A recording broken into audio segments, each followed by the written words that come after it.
So let's go ahead and get started. Will you please call the roll, Sarah? Mrs. Reynolds? Here. Mrs. Johnson? Here. Mr. Carley? Here. Dr. Magulius? Here. Mr. Goebel? Here. Mr. Utoni? Here. Mr. File? Thank you. All right, recognition of visitors. I'll start with who we have here with us today on the other side of our library here. And we have the sponsor is Mrs. Luttrell, and this is representatives from the Social Justice Club. And they're here to talk to us about some of the work that they've been doing this year. Hi, everyone. I'm Mrs. Luttrell, and I'm here to introduce two of the founding members of our high school social justice club. This is Catherine Comerford, and this is Lily Hartstock. They're going to tell you a little bit more about the club and what they've been doing in a few short months. So this is a new club that we just got going, and they have been off and running, and we're super proud of everything that they have done so far. I'm Catherine Comerford. I'm a junior here at Rochester, and I'm the president of the Social Justice Club. I'm Lily Hartstock. I'm a freshman here at Rochester High School, and I'm the secretary of the Social Justice Club. Okay. The RHS Social Justice Club is a group of students and teachers aiming to educate ourselves, our school, and our community to become advocates for more accepting and inclusive future. We have spent this year hosting speakers, having discussions, researching topics to further understand concerning social justice issues. The School Justice Club is passionate about beginning to take steps for a better future and environment at school. Our first step was to hear from the teachers, students, and staff at Rochester High School. We sent out a thought exchange asking them about their experiences with discrimination at the school and how they thought we could begin to combat it. We had 168 participants, 13 seniors, 41 juniors, 22 sophomores, 30 freshmen, and 31 teachers and staff. There were a variety of thoughts shared. Many brought up ways to make the high school feel more open to all races, genders, ethnicities, and religions. People at Rochester have experienced many isms, but we hope that by beginning to bring these issues to the table and unpacking the biases behind them, the future here at Rochester will begin to feel brighter for all. As we begin unraveling these biases, we know we will need help from the administration. We look forward to many discussions surrounding these issues. Thank you for your attention, and I hope for the students at Rochester and our future here, we can begin this journey together. Thank you. Thank you.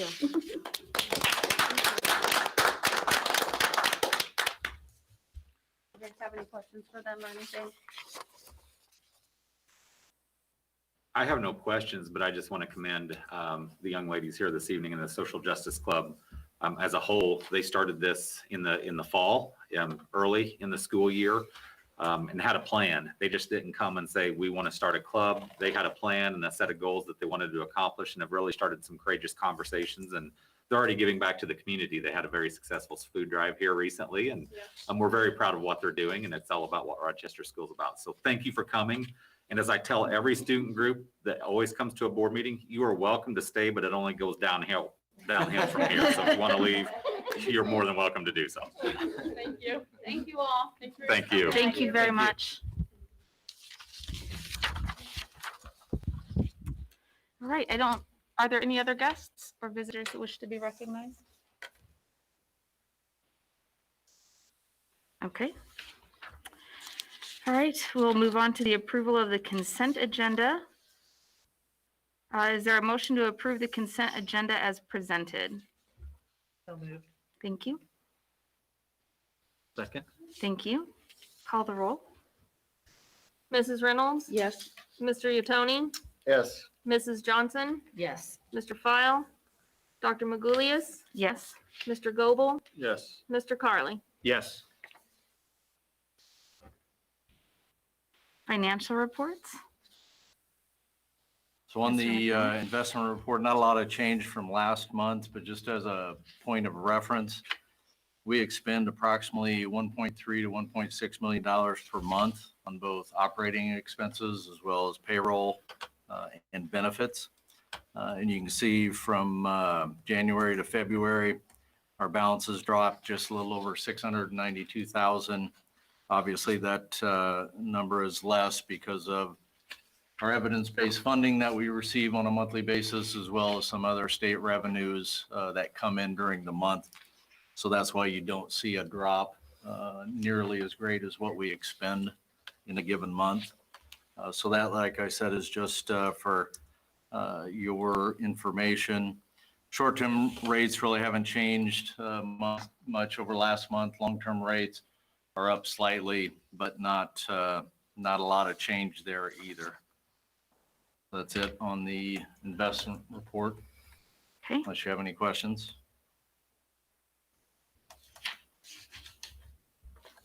And are there any questions on the bills?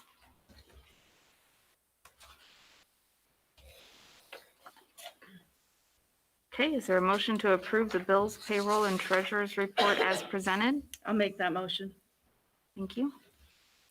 Second. Thank you. Call the roll, please.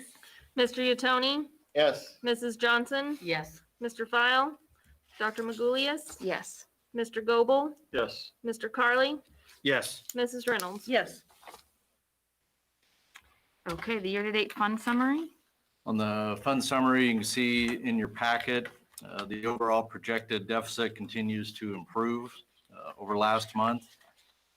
This is a combination of a couple things, but higher than projected revenues, as well as lower than expected expenses compared to what was budgeted is part of that reason. The main revenue influx has been from the federal food service program, which has helped obviously on the revenue side, as well as higher grant revenue than what was originally budgeted. So probably once we get towards May, we'll have to amend the budget, and we'll do that at that time. But that's really just to account for some of those things that we could not predict at the beginning of the year. But I do still expect the deficit to get better as we get closer to the end of the fiscal year. Thanks. Any questions on the year-to-date fund summary? Okay. Administrator reports. Your administrators and directors reports were included in your packet, and we have those administrators and directors here. Do you all have any questions for them?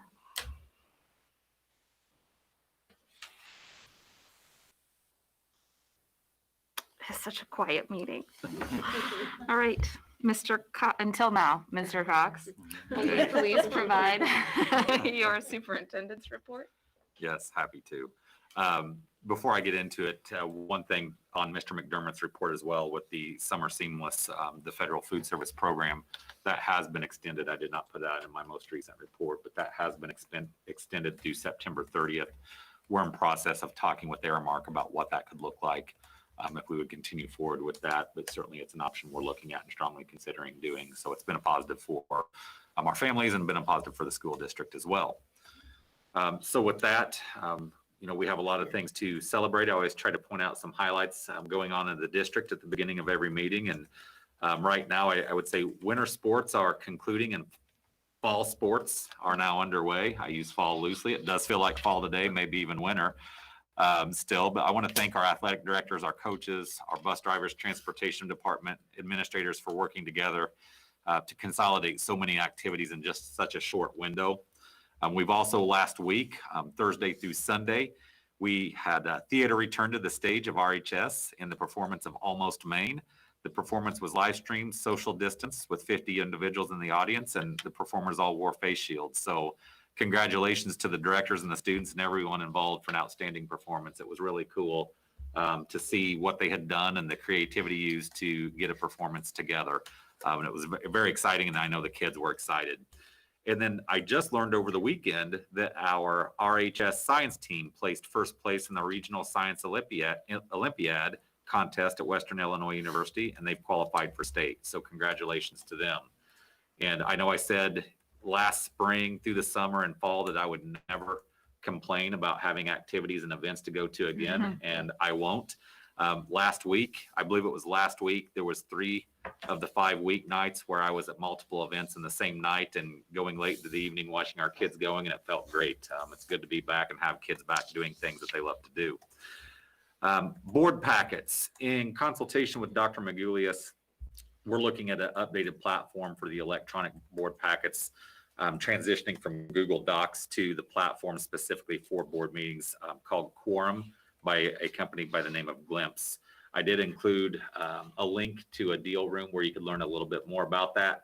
The goal is to have that in place by the organizational meeting in April. I'll pause if anybody has any questions there or anything you'd like to add, Dr. Magulius, not to put you on the spot. Oh, that's all right.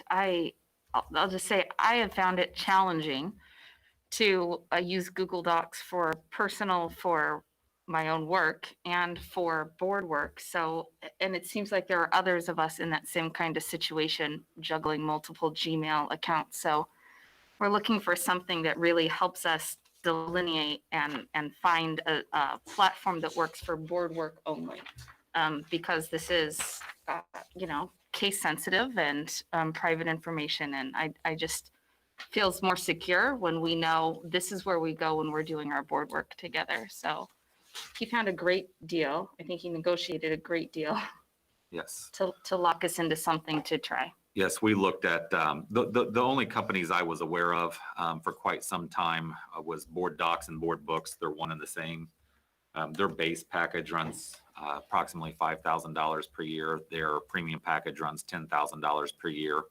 And you can only use that for board meetings. So that's a big ticket for something that you use a few times per year.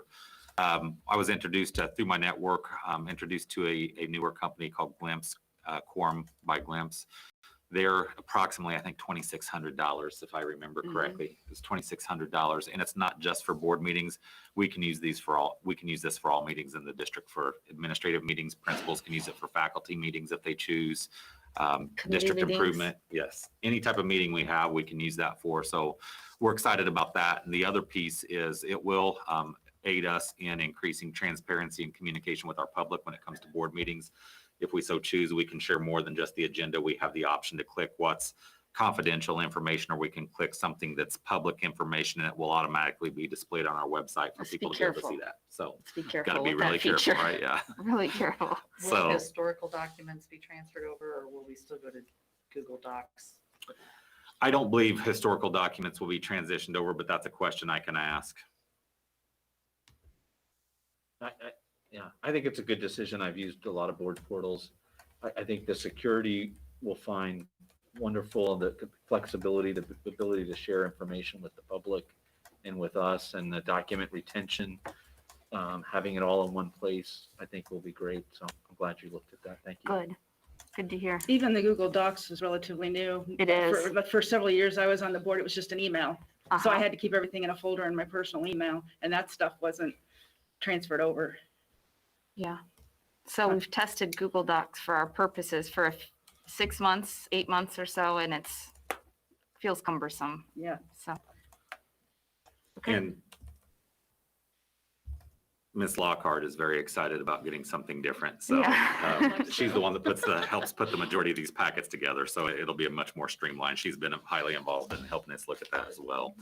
I'll make a notation to see what we can do about historical documents and get those in there. And it may not be necessary. It was just a curiosity. Okay. Being newer, I find myself going back and forth to things. Okay. Mhm. And that's why we want to start at the reorganization in April. So, at least a couple new folks will benefit from that and not be jumping around with us. Moving on to our athletics and sports guidance. If you've paid attention to anything in the news or social media, there was quite a bit of outcry leading up to what I would call the fall sports seasons with the capacity limits. As you know, in the traditional winter sports season, the capacity limit remained 50 individuals for indoors.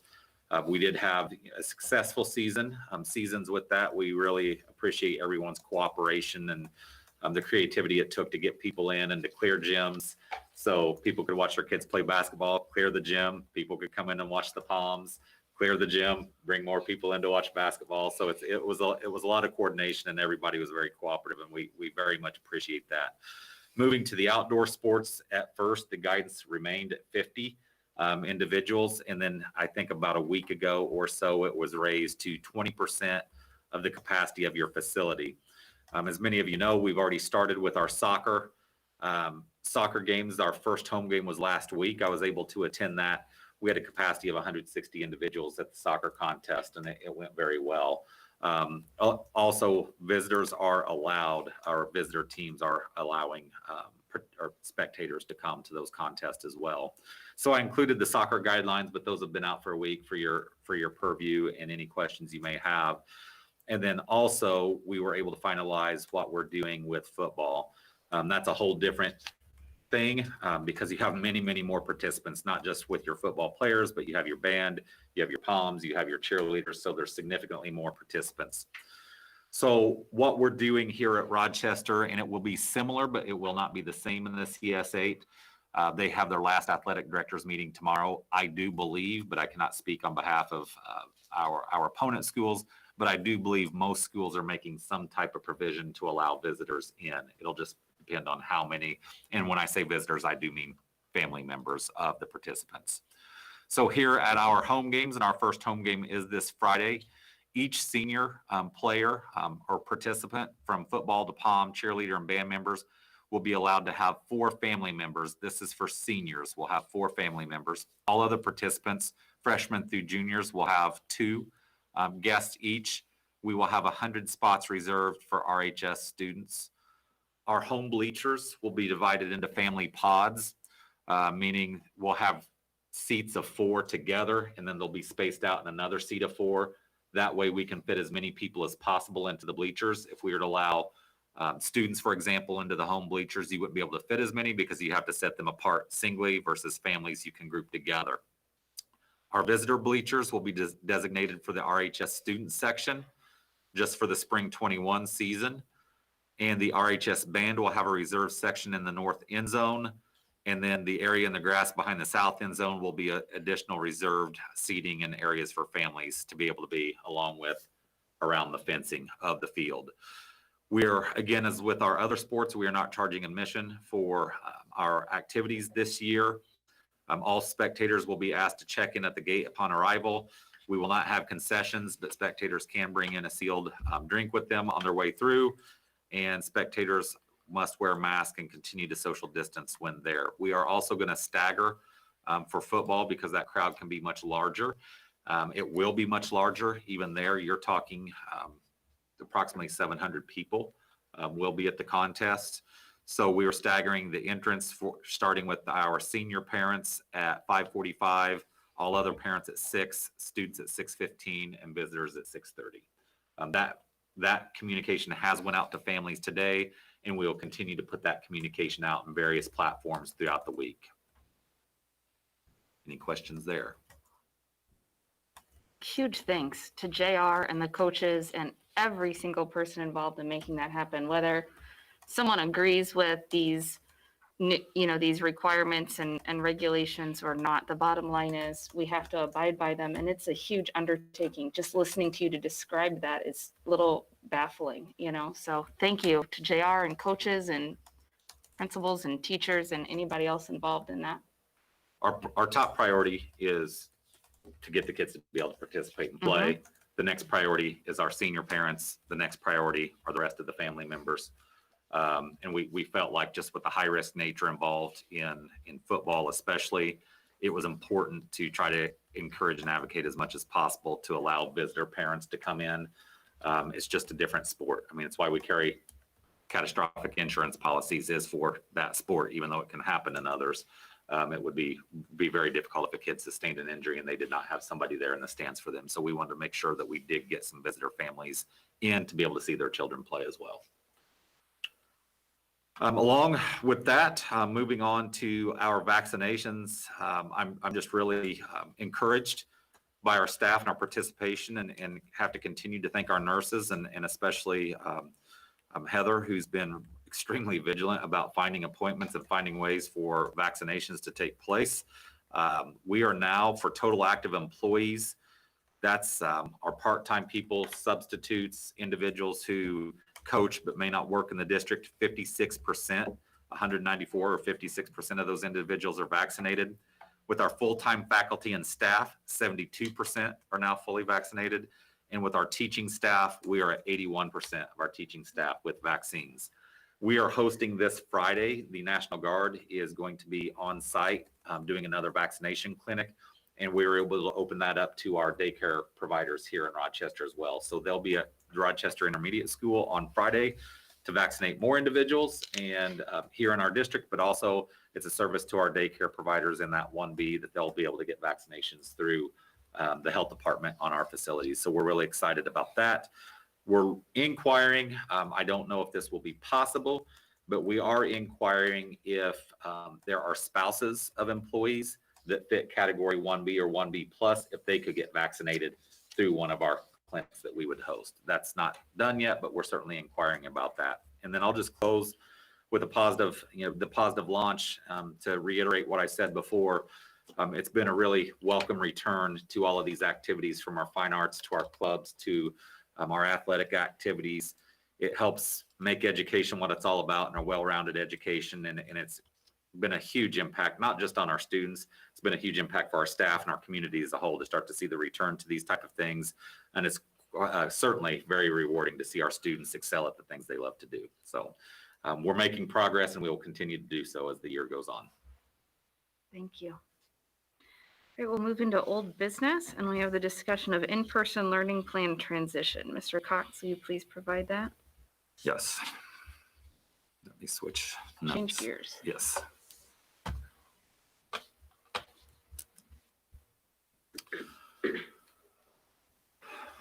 So as in recent weeks and months, we've continued to make positive progress in the health and safety conditions in our district. It's taken a collective effort from within, but also from our community and the surrounding community at large. You've read the stats week in and week out, and I've tried to provide things in your reports, and it's been incredibly motivating to see where we're heading.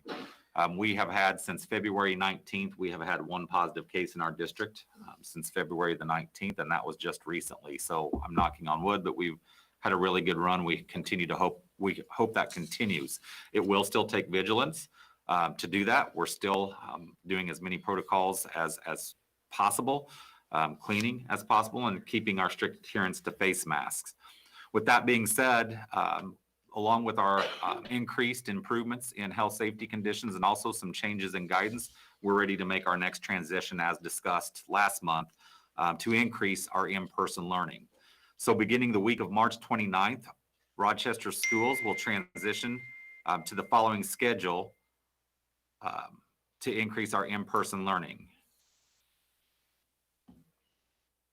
And I'm going to pause that message. Sorry. I believe that's Mr. File is trying to join. I know he's having some technical difficulties. I'm trying to work with him, but. Okay. I'm sure we'll Okay. get it through. I was just making sure somebody knew. Yep.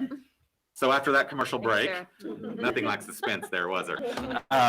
So after that commercial break, so At we least will. it wasn't IHSA or IDPH. Yeah, right. Yeah. Yeah, left turn. No. So let me start over. Beginning the week of March 29th, to increase our next phase in increasing our in-person instruction, our schools will be on the following schedule. Pre-kindergarten will remain on their schedule of 5 days per week. Mondays will remain as remote instruction. Tuesday through Friday will be full person attendance, full days, with the remote option will still remain. This will be the final transition for this school year. When you look at us starting on the 29th and the time it takes to plan for transitions, And then the transition period, not just the planning, but the period to give people enough notice. There's not very much time left in the school year. So barring anything unforeseen, this would be our last transition forward for this school year. Looking ahead to next school year, and I did include this intentionally because I'm receiving a lot of questions internally, but also externally from families about what could next school year look like. We're prepared to announce that next school year, our plans are to return in the fall 5 days per week for full days. There will be a remote option offered next year, but it will be different, much different than this year. Next school year, per the State Board of Education and this most recent update and guidance, remote instruction will be offered to students who are increased risk for severe illness, including those with special health care needs or who live with people at increased risk. That option is in place now. We could do that, but we have chosen not to. Again, there's a lot of coordination. There's a lot of processes and paperwork that would go with that to make those determinations. We felt it best to stay the course and allow families to stay the course who chose to do so. And then we could put that information out in May and through the summer to give people ample opportunity to plan for that. It also allows for additional time for increased health conditions, increased accessibility to vaccination in different phases past the 1B.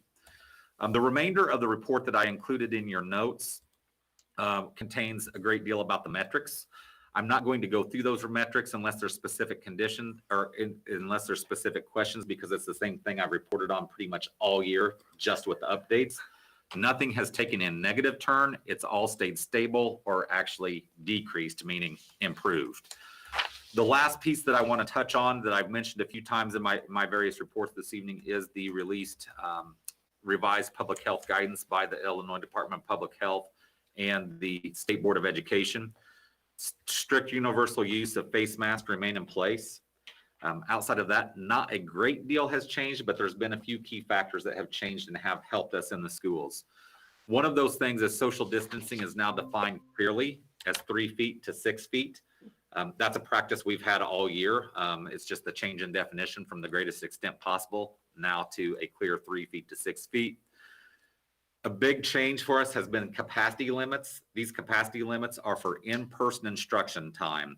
The 50-person capacity limit has been lifted with the exception of school buses, meaning our instructional spaces in our cafeteria, those are the big ones. So the auditorium, thinking about band, choir, those types of classes, along with our lunchroom in the cafeteria, we no longer have to adhere to the 50-person capacity limit. The minute that rule came out, we took those curtains down in the cafeteria. I haven't been that excited over something that small in a long time to get those things down. So our capacity is now limited to the amount of people we can contain in that space and still social distance. The one piece that still remained was in the cafeteria. The guidance was you can be 3 to 6 feet unless you're eating with your mask off. Then you're to remain at 6 feet. With that stated, with the exception of 2 of our buildings, we have not been at 6 feet all year in the cafeteria. If you put 2 people at a table, they're going to be about 4 feet apart. That's what we've been doing the entire school year. Thus far, we have had no cases or no outbreaks in our cafeteria settings.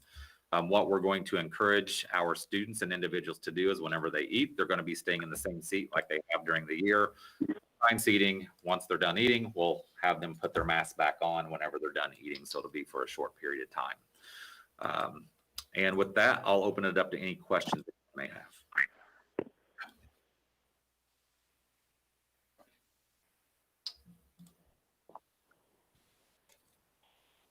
Okay, no questions? All right, thank you. Next in old business is really just a reminder that our April board meeting has been rescheduled from April 19th to April 27th to allow us to be able to do the board reorganization on the same night as the board meeting and not have 2 separate meetings that month.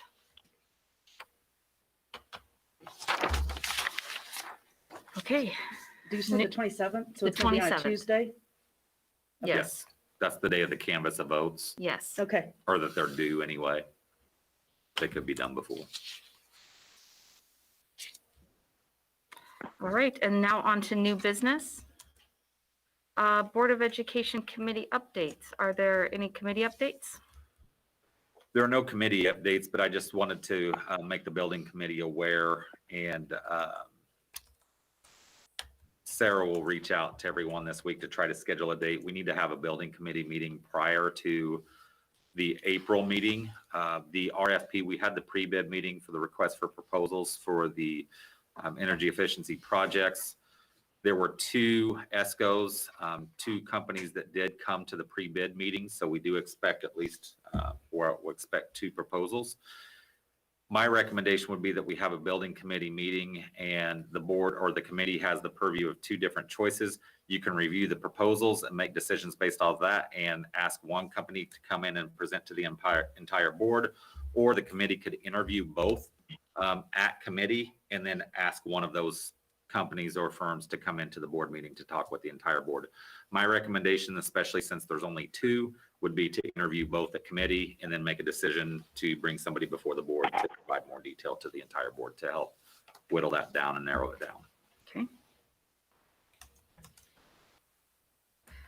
And discussion of updates to the district website and communications. Will you please provide that? I included this in part, but not in whole. It would have been on here anyway, but I believe last month, Mrs. Johnson asked a question about the app and I said it's coming. So here it is. Without going into too much length, currently for all of our website and all of our communication platforms that we use 4 different platforms, and that's not including our social media platforms. So in our district office, whenever we want to communicate with families, we go to one spot to do the emails, the texts, any of the email and text notification. We go a different place to put it on the website. We go to 2 different social media platforms to do that there. We wanted to consolidate all into one platform, and then the app was something completely different as well.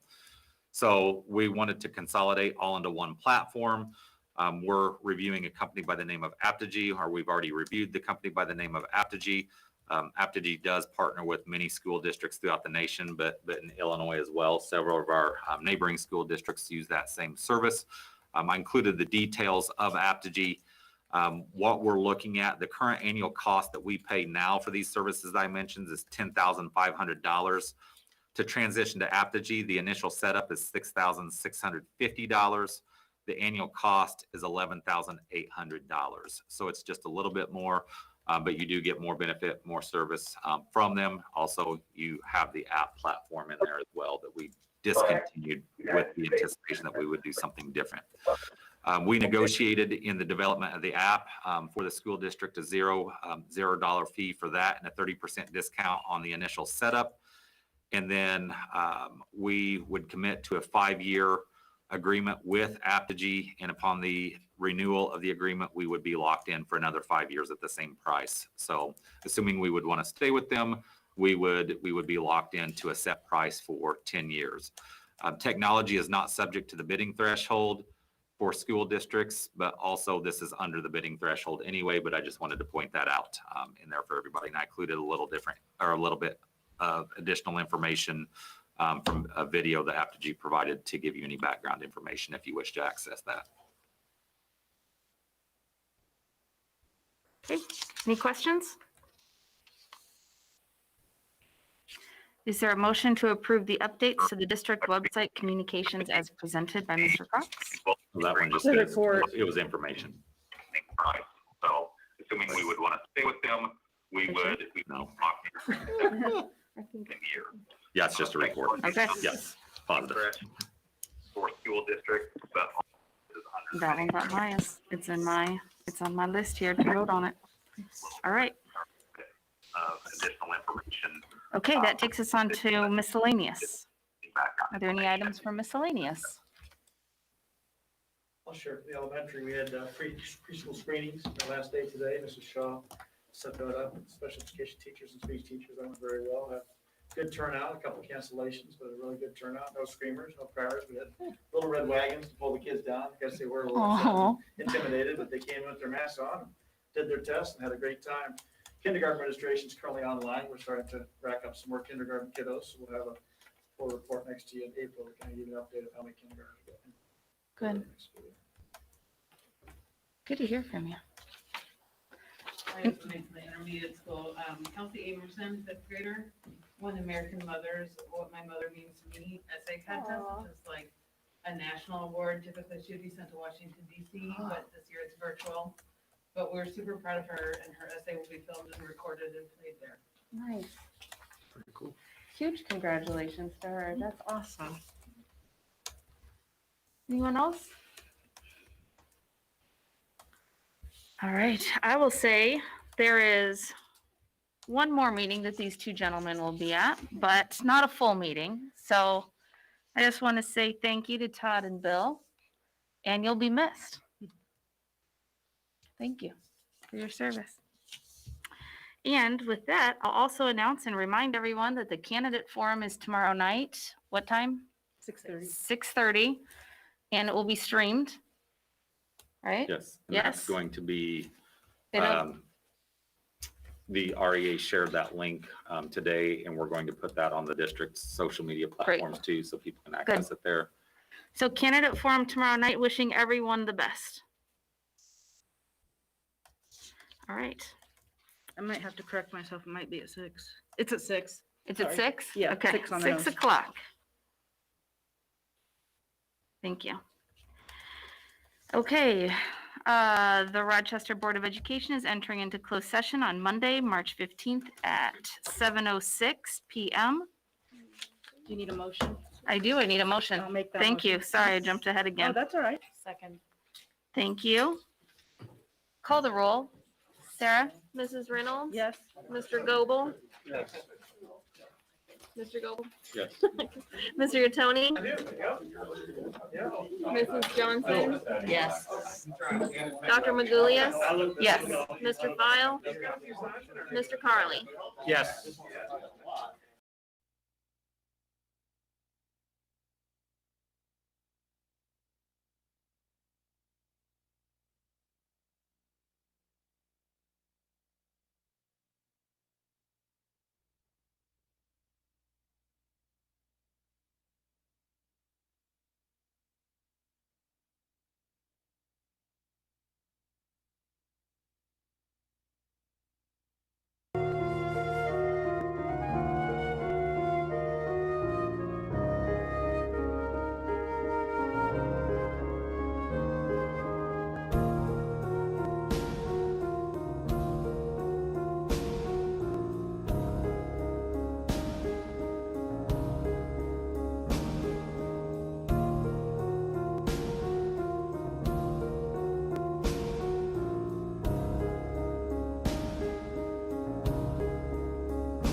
just resumed. Mhm.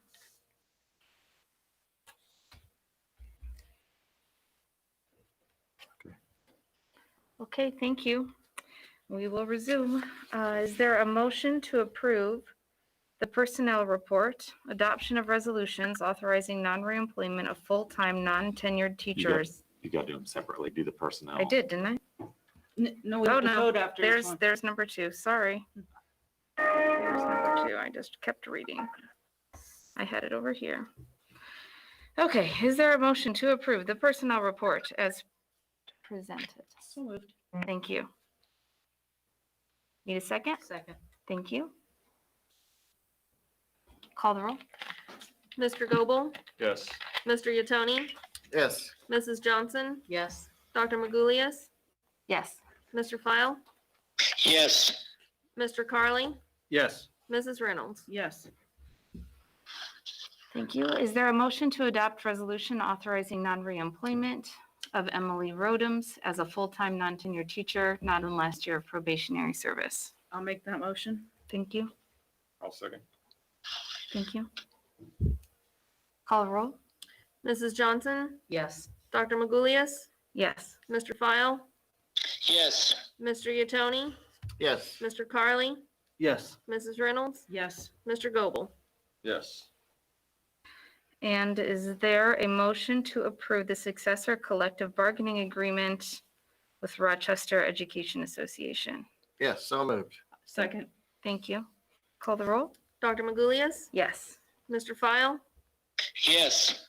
Mr. Yatoni, Yes. Mr. Carly, Yes. Mrs. Reynolds, Yes. Mr. Goble, Yes. Mrs. Johnson. Yes. Thank you. Is there a motion to adjourn? Yes. I'll second. Thank you. All in favor? Say aye. Aye. Meeting adjourned.